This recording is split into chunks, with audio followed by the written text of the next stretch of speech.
Assalamualaikum warahmatullahi wabarakatuh. Kita mulai lagi perkuliahan kita tentang menopause di sini. Masih dengan saya Puji Tiania dalam perkuliahan keperawatan maternitas di 3 perawatan. S1 keperawatan, maaf. Menopause dan klimakterium. Di sini saya akan menjelaskan mengenai pengertian 30 menit ke depan. Kita akan belajar mengenai pengertian menopause atau klimakterium. Kemudian kita akan belajar mengenai tanda dan gejala, perbedaan antara masing-masing stage dan bagaimana menanganinya. Oke, stay tune terus tetap di depan komputer Anda. Kita akan mulai slide kita yang pertama.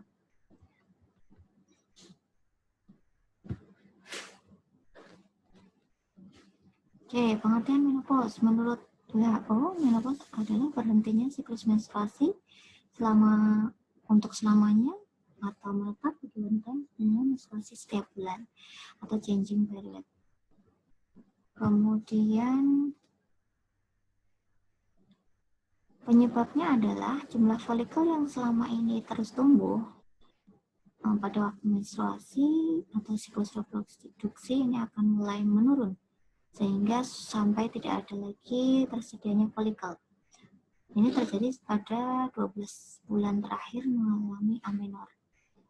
Hal ini bukan disebabkan karena keadaan patologis, melainkan keadaan fisiologis. Masa menopause biasanya terjadi pada usia 50 tahun dan sebagian ada yang mengalami pada usia yang lebih awal atau lebih lanjut. Hal ini dipengaruhi oleh keturunan, kesehatan ibu, dan pola hidup. Keturunan, bila ada ibu yang menopause lambat atau menopause cepat, ini akan mempengaruhi kesehatan umum. Jika wanita tersebut mengalami gangguan pada uterus ataupun ovarium, ini juga akan berpengaruh dengan pola hidup, bagaimana wanita tersebut menjalani pola hidup sehatnya. Menopause atau klimakterium dibagi menjadi perimenopause, premenopause, klimakterium, dan pasca menopause. Sekarang kita akan bahas mengenai masing-masing slide-nya.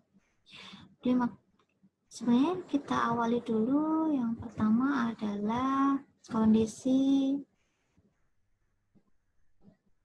perimenopause. Perimenopause ditandai dengan terjadinya perubahan ke arah menopause yang berkisar antara 2-8 tahun sebelumnya.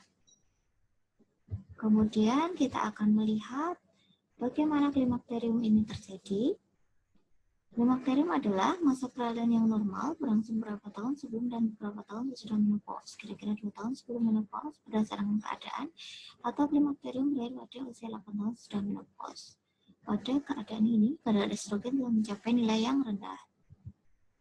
Sandlis adalah fase menopause ketika wanita mencapai keseimbangan baru dalam kehidupan wanita sehingga tidak ada lagi gangguan.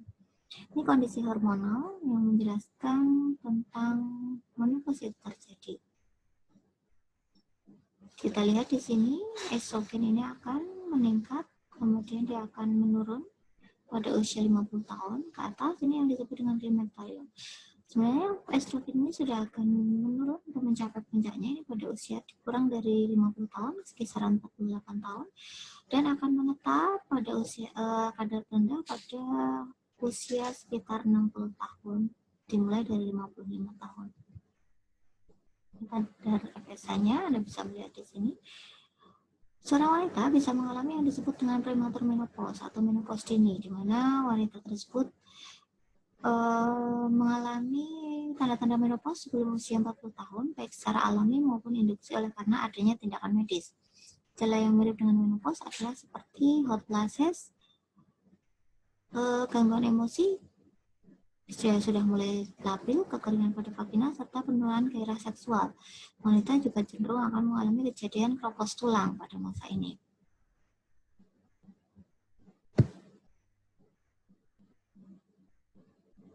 Pada kondisi menopause ini disebut change of life, di mana usia 45-50 tahun tubuh wanita secara perlahan akan berkurang menghasilkan hormon estrogen dan progesteron. Kadar estrogennya sekitar 10-20 page per mililiter berasal dari konversi androestrogen. Nah, setelah mencapai masa klimakterium, Ini akan diikuti oleh masa postmenopause, di mana wanita pada 12 bulan amenor serta rentan terhadap osteoporosis. Gejala klinis menopause tadi, gejala dibagi menjadi dua, yaitu psikologis dan fisik. Gejala psikologis, jika Anda mengalami jantung berdebar-debar, rasa tegang atau tertekan, sulit tidur, mudah tersinggung, mudah panik, sukar berkonsentrasi, mudah lelah, hilangnya minat pada banyak hal, dan perasaan tidak bahagia. Mungkin karena penurunan estrogen pada menopause. Sedangkan gejala fisiknya yaitu pusing, berat dan rasa tertekan, sehingga tubuh merasa tertusuk duri, sakit kepala, nyeri otot, dan persendian. Baal dan kesemutan bisa terjadi. Biasanya gejala fase motor ini terjadi pada malam hari. Ini kondisi hormonalnya. Pada penurunan hormon estrogennya bisa dilihat kisaran fase folikuler 40-80 page, sedangkan pada akhir fase folikuler 100-400 page. Fase luteal ini kadar estradiol selama siklus haid ini pada kondisi normal antara 80-400 page. Tapi ini akan terjadi perbedaan pada menopause di mana dia akan menurun sampai 20-40. Terapi untuk mengatasi gejala yang timbul karena menopause ini bisa dilakukan dengan estrogen konjugasi, diberikan secara oral, kemudian estrogen konjugasi ya. Estradiol dapat diberikan secara oral sebagai tablet dan suntikan transdermal. Intranasal juga bisa diberikan selama 3 minggu atau estrogen long acting secara subdermal. Hasil penelitian mengungkapkan bahwa penggunaan estrogen jangka panjang memiliki efek profilaksis terhadap penyakit jantung, osteoporosis, peningkatan risiko kanker, dan tromboembolit. Jadi hati-hati penggunaan estrogen jangka panjang ini bisa meningkatkan risiko kanker payudara. Ini hasil pengkajian menopause rating scale atau MMR. Ini di sini ada serangkaian pertanyaan yang diisi berhubungan dengan tanda dan gejala wanita menopause, misalnya badan terasa sangat panas, berkeringat, dan lain sebagainya. Hal ini bisa untuk menjadi inspirasi Anda ketika mengkaji tanda-tanda fisik pada wanita menopause. Sekian presentasi dari saya. Terima kasih. Wassalamualaikum warahmatullahi wabarakatuh.